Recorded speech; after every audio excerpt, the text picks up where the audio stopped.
Let us go to Joe, Rockville, Maryland, the great WMAL, a Democrat. How are you, sir? How are you? Well, I'm not a Democrat. I'm a liberal, but I wanted to tell you. A liberal, sorry.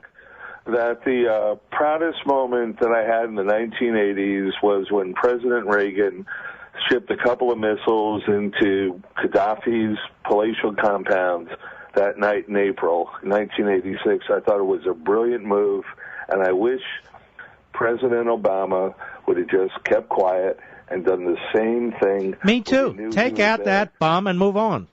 Yeah. I mean, I don't know what he's doing now, what he thinks he's doing, whether he thinks he's some kind of hero or folk hero or what, but he's lost me. Now, let me stop you right there. You're a lib, you said, right? I am a lib. And you voted for him, and this is disturbing you because why? I voted for him because... No, why does this event disturb you?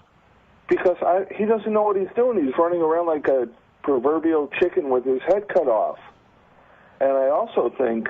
You know what? It's almost embarrassing to watch this. It is embarrassing. That's exactly what I was just going to say.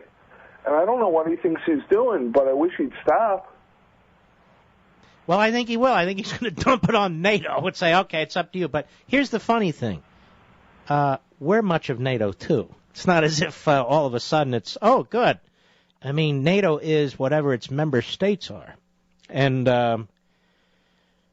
so that could be interesting, too. And I don't believe we've ever had our troops in NATO led by, but I could be wrong about this, led by, well, I'm not going to say that. I'm going to have to research that. Go ahead. No, yeah, that is low class. I apologize for that. I think I'm starting to come around to your way of thinking. And the only thing that worries me, can I say this? Yeah, go ahead. Just don't curse. I don't want to give all my money to the very rich. All right, let me help you out here. The way life work is, you live your life. You're not identifying who you're giving your money to, whether they're rich or poor, white or black, male or female, gay or straight, Muslim, Jew, Christian, whatever. You ever eat at a diner? Yes. Do you know where the eggs come from? No, I had no idea.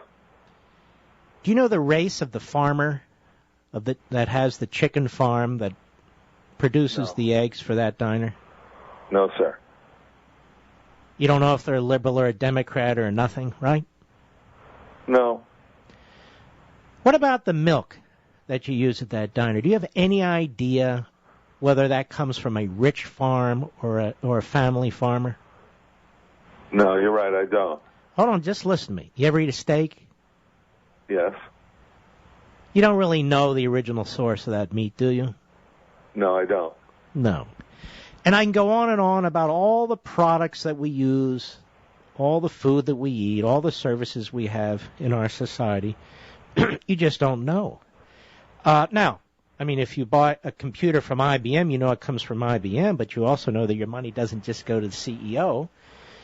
You also know that IBM hires a lot of people, a lot of hardworking people. Apple, too. Microsoft, too. Don't be offended, Joe, okay? And I'm not calling you this, but it is a Marxist mentality. I'm not calling you that. Just stick with me. It is a Marxist mentality that takes man and basically puts him into two classes, the exploiter and the exploited. And what you got to do is break out of that mentality. That is not America.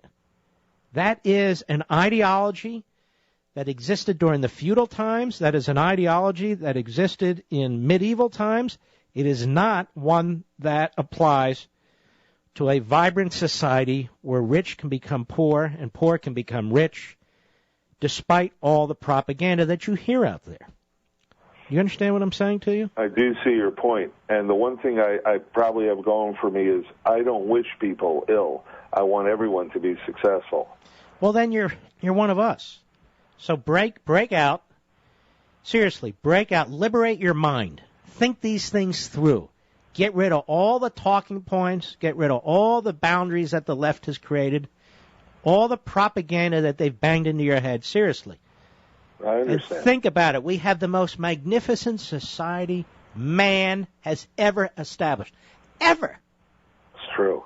It's greater than the Greek society. It's greater than the Roman society. It is the greatest society man has ever established. What we should be doing is defending it, not destroying it. Oh, absolutely. And I never appreciate when someone tries to limit us or put us down. We should be doing everything we can to make us better. Then you're a conservative. You are a traditional liberal. You are a conservative. You are a constitutionalist. Go ahead and take the final step. Believe me, you're going to be a better man for it. You're going to feel better doing it. And you know what, Mark? I love listening to your War Powers Act discussion, and the thought of having, like, the Dennis Kuciniches deciding whether we're going to go to war or not made me shiver. Let me tell you something, Joe. Have you ever seen Dennis Kucinich on TV as much as you see him on TV right now? Well, usually to whine, but not quite as much. He's on every channel. He's on there repeatedly. He's on there all day long. Dennis Kucinich doesn't represent anybody serious. I don't mean beyond his constituents. His view is a truly outlier view. And yet, I'm appalled to see conservatives, promoting Dennis Kucinich. Dennis Kucinich is a knucklehead. He is. Dennis Kucinich has an agenda. What other part of the Constitution does Dennis Kucinich support? None. None. In fact, he always has an agenda. Every time he speaks, he has an agenda. Listen, I like you, pal. I'll tell you what, don't hang up. I want to send you a Liberty and Tyranny signed copy if you'll read it, okay? I'll read it. Absolutely. All right. Very good. Don't hang up. People who are on the fence and starting to come our way, those are the people I want to get to. The drones who are dug in, the dug-in Neanderthals, I don't care about them. I don't waste my time on them. They're the dead-enders, as I call them. No matter what, they're going to be banging their heads against the wall. The whole place will be burning down, and they'll still be banging their heads against the wall.